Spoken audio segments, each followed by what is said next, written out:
Hanif পালোৱান YouTube চেনেলত এটা নতুন ভিডিঅ'লৈ আপোনালোক সকলোকে পুনৰবাৰ স্বাগতম জনাইছোঁ। বন্ধু বান্ধৱীসকল, আজিৰ এইটো ভিডিঅ'ত আমি আলোচনা কৰিম ৰেচন কাৰ্ডৰ বিষয়ে। ৰেচন কাৰ্ড কেই প্ৰকাৰৰ আৰু কি আৰু ৰেচন কাৰ্ডৰ তথ্যটো আমি আলোচনা কৰিম। ইয়াৰ লগতে আমাৰ অসমৰ মুখ্যমন্ত্ৰী ডাঙৰীয়াই ডক্টৰ হিমন্ত বিশ্ব শৰ্মা ডাঙৰীয়াই মানে ৰেচন কাৰ্ডৰ কাৰণে কেইবাটাও নীতি নিয়ম ইতিমধ্যে সলনি কৰিছে। যদি আপোনালোকে এই নীতি নিয়মসমূহ মানি চলে বা আপোনালোকে এই নীতি নিয়মসমূহ এতিয়ালৈকে শুনা নাই, আপোনালোকে শুনি লওক। আৰু নহ'লে আপোনালোকৰ ৰেচন কাৰ্ডটো বন্ধ হৈ যাব পাৰে, যাৰ বাবে নেকি আপুনি ৰেচন কাৰ্ডৰ কোনো সুবিধা লাভ কৰিব নোৱাৰিব। অলপ সহজতে এই নিয়মকেইটা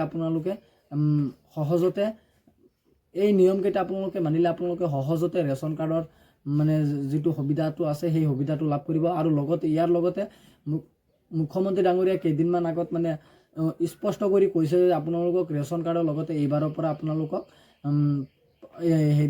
5 কেজিকৈ চাউল দিব, দালি দিব, চেনি দিব, আটা দিব আৰু নিমখ দিব।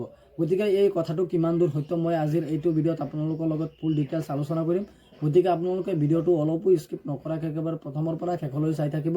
আৰু আপুনি যদি আমাৰ চেনেলত নতুন আছে, প্লিজ আমাৰ চেনেলটো ছাবস্ক্ৰাইব কৰিবলৈ নাপাহৰিব। তেন্তে বলক আমি ভিডিঅ'টো আৰম্ভ কৰোঁ। পোনপ্ৰথমে মুখ্যমন্ত্ৰী ডাঙৰীয়াই ৰেচন কাৰ্ডৰ কেইবাটাও নীতি নিয়ম সলনি কৰাৰ লগতে আপোনালোকক প্ৰথমতে এইটো কৈছে যে যদি আপোনালোকে পোনপ্ৰথমবাৰৰ বাবে বা নতুনকৈ আপোনালোকে ৰেচন কাৰ্ডৰ কাৰণে আবেদন কৰিব বিচাৰে, আপোনালোকৰ কি কি নথি পত্ৰৰ প্ৰয়োজন হ'ব। প্ৰথমতে আপোনালোকে চাওক, আপোনালোকৰ পৰিয়ালৰ যিটো এটা মানে আছে, সেই পৰিয়ালৰ মানে এটা সদস্যৰ মানে যিটো এপ্লিকেশ্যন আছে, সেই এপ্লিকেশ্যনটো প্ৰথমতে আপোনালোকৰ দিব লাগিব। আৰু আপোনালোকৰ আধাৰ কাৰ্ড থকাটো নিশ্চিত বাধ্যতামূলক, এইটো দিবই লাগিব। আৰু আপোনালোকৰ যদি লেণ্ড ডকুমেণ্ট আছে, ড্ৰাইভিং লাইচেঞ্চ আছে, পেন কাৰ্ড আছে, আধাৰ কাৰ্ড আছে, আধাৰ কাৰ্ডটো আপোনালোকৰ প্ৰথমতে কৈছোঁ এইটো দিবই লাগিব। আৰু আপোনালোকৰ লগতে মানে আপোনাৰ দেউতাকৰ যদি আগতে আপোনাৰ ৰেচন কাৰ্ডটো আছিলে, সেই ৰেচন কাৰ্ডটো আপোনালোকৰ ৰেচন কাৰ্ডটো ফটো মাৰি দিব লাগিব। আৰু যদি আপোনালোকৰ বয়সটো 10 বছৰৰ তলত আছে, যদি আপোনালোকে যিসকল হিতাধিকাৰীয়ে মানে সৰু ল'ৰা ছোৱালীবিলাকক মানে ৰেচন কাৰ্ডত নামভৰ্তি কৰাব বিচাৰে, যদি 10 বছৰৰ তলত আছে, তেন্তে কিন্তু সেইসকলৰ মানে জন্মৰ প্ৰমাণ পত্ৰটো লাগিব, মানে যিটো বাৰ্থ চাৰ্টিফিকেট বুলি কওঁ আমি, সেই বাৰ্থ চাৰ্টিফিকেটটো কিন্তু আপোনালোকৰ লাগিব। আৰু যিসকলে নেকি 10 বছৰৰ ওপৰত আছে সেইবিলাকৰ এইটো নালাগে। আৰু 10 বছৰৰ ওপৰত হোৱা ল'ৰা ছোৱালীবিলাকৰ কিন্তু মানে সেইসকলৰ আধাৰ কাৰ্ড, পেন কাৰ্ডটো আপোনালোকৰ থাকে, নাম্বাৰটো থাকে, অকল মানে আপোনালোকৰ ফটোটো নাহিব। যিটো 18 বছৰ তলত যদি আপোনালোকে বনায়, সেইটো আপোনালোকৰ নাম্বাৰটো আহিব, কিন্তু ফটোটো নাহিব। গতিকে আপোনালোকে পেন কাৰ্ড, আধাৰ কাৰ্ড, ভোটাৰ ID এইবিলাক মা দেউতাকৰ এইকেইটা লাগিব। আৰু আপোনাৰ মানে যাৰ কাৰণে যদি আপুনি 18 বছৰৰ তলৰ ল'ৰা ছোৱালীৰ কাৰণে এপ্লাই কৰিব বিচাৰে, অকল আধাৰ কাৰ্ড আৰু বাৰ্থ চাৰ্টিফিকেটটো আপোনালোকে লগত লৈ হৈ যাব। আৰু আপোনালোকৰ মানে যিটো পৰিয়ালৰ সদস্য আছে বা মুৰব্বী আছে, সেইজনৰ মানে Aadhaar card, PAN card, voter ID, driving licence, বিদ্যুতৰ বিল বা আপোনাৰ লেণ্ড ডকুমেণ্ট আৰু বহুতখিনি আছে, সেইখিনি আপোনালোকক দিব লাগিব। ইমানখিনি আপোনালোকৰ ইমান কামত নাহে। গতিকে আপোনালোকৰ পেন কাৰ্ড, আধাৰ কাৰ্ড, ভোটাৰ ID বা ড্ৰাইভিং লাইচেঞ্চ এইখিনি আপোনালোকৰ পোনপ্ৰথমতে কামত আহিব। গতিকে আপোনালোকে চাগে নিশ্চয় গমেই পাইছে আপোনালোকে নতুনকৈ আবেদন কৰিলে আপোনালোকৰ কি কি ডকুমেণ্টছৰ প্ৰয়োজন হ'ব। ইয়াৰ লগতে মুখ্যমন্ত্ৰী ডাঙৰীয়াই যোৱাকালি মানে প্ৰকাশ কৰিছে, ডাইৰেক্ট কৈছে যে যিসকল হিতাধিকাৰীয়ে নেকি 5 কেজিকৈ চাউল লাভ কৰি আছে, সেই হিতাধিকাৰীসকলক মানে 3 মাহৰ চাউল একেলগে দি দিব, বা চাউল, দালি, চেনি, আটা, নিমখ মানে যি বস্তু আৰু দিয়ে ৰেচনৰ তৰফৰ পৰা, ৰেচন দোকানৰ তৰফৰ পৰা, সেই বস্তুখিনি আপোনালোকৰ 3 মাহৰ বস্তুখিনি একেলগে দি দিব, যাতে চৰকাৰৰ 1 মাহ মূৰে যাতে সেইসকলৰ মানে দৌৰাদৌৰিটো নহয় বা বিভিন্ন কামত তেওঁলোকে ব্যস্ত থাকে, সেই ব্যস্তৰ পৰা যাতে থাকে। 3 মাহৰ মূৰে আপোনালোকে এতিয়াৰ পৰা পাই যাব। এইটো ডক্টৰ হিমন্ত বিশ্ব শৰ্মা ডাঙৰীয়াই ডাইৰেক্ট কৈ দিছে। আৰু আপোনালোকে যিসকলক নেকি পোনপ্ৰথমতে মই আপোনালোকক কৈছিলোঁ যে হিমন্ত বিশ্ব শৰ্মা ডাঙৰীয়াই কৈছিলে যে আপোনালোকক দালি দিব, চেনি দিব, আটা দিব, নিমখ দিব। এই কথাটো কিমান দূৰ সত্য? এই কথাটো সত্য, কিন্তু আপোনালোকে অহা মাহৰ পৰা আপোনালোকে এইকেইটা পাই যাব, দালি, চেনি, নিমখ এইকেইটা আপোনালোকে পাই যাব।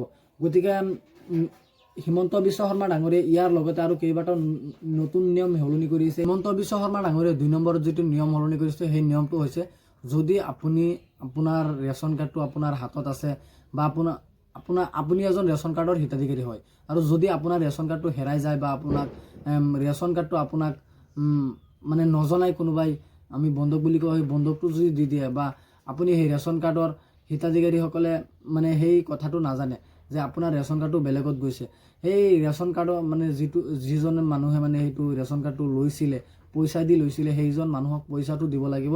আৰু অৱশেষত কিন্তু সেই মানুহজনে ডুপ্লিকেট এটা ৰেচন কাৰ্ড বনাব পাৰিব।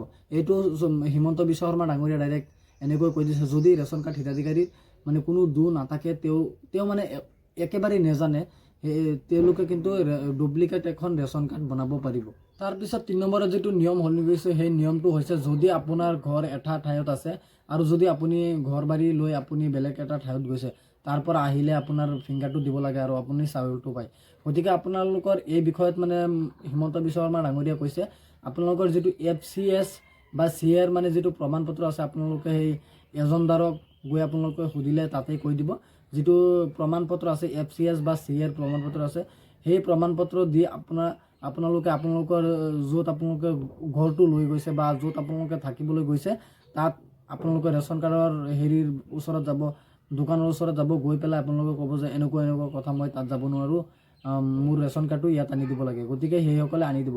আৰু আপোনালোকক মানে যিসকলে পৰিয়ালৰ মুৰব্বী হয়, সেই পৰিয়ালৰ মুৰব্বীসকলে যদি মৰি যায়, আপোনাৰ যদি পৰিয়ালৰ মুৰব্বী এজন আছে ৰেচন কাৰ্ডত, সেই পৰিয়ালৰ মুৰব্বী যদি মৰি যায়, সেই মুৰব্বীজনৰ কাৰ্ডখন কেনেকৈ মানে হেৰি থাকিব, যদি মুৰব্বীখন মৰি যায় আৰু আপোনালোকৰ ৰেচন কাৰ্ডটো কিন্তু অনবৰতে বন্ধ হৈ পৰিব, কিয়নো আপোনালোকৰ নতুনকৈ আকৌ বনাব লাগিব, পৰিয়ালৰ মুৰব্বীখন দিব লাগিব।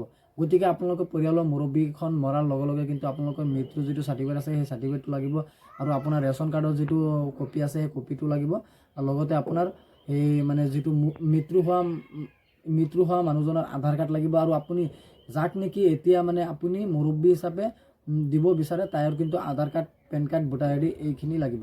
গতিকে আপোনালোকে চাগে নিশ্চয় গমেই পাইছে। তাৰপিছত মানে চৰকাৰে যিটো নিয়ম সলনি কৰিছে, সেই নিয়মটো হৈছে আপোনালোকে যিসকলে নেকি প্ৰাপ্তবয়স্ক ল'ৰা ছোৱালীবিলাকে ৰেচন কাৰ্ডত নাম আহি গৈছে, কিন্তু মানে ৰেচন কাৰ্ডৰ পৰা আপুনি চাউলটো নিদিয়ে, সেই মানুহজনৰ নামত আপোনালোকৰ অনলাইনত কিন্তু সেই নামটো আছে, আৰু আপোনালোকক চাউলটো নিদিয়ে। সেই চাউলটো নিদিয়াৰ এটা কথাই আছে, আপোনালোকৰ যিটো অনলাইনত মানে নামটো ভৰ্তি হৈছে, সেই অনলাইনত কিন্তু ভৰ্তি হৈছে, কিন্তু অনলাইনত ভৰ্তি হোৱাৰ সময়ত কিন্তু আপোনালোকক সেই চাউলটো মানে এই ৰেচন কাৰ্ড সেই চাউলটো চৰকাৰৰ পৰা ডাইৰেক্টলি নিদিয়ে।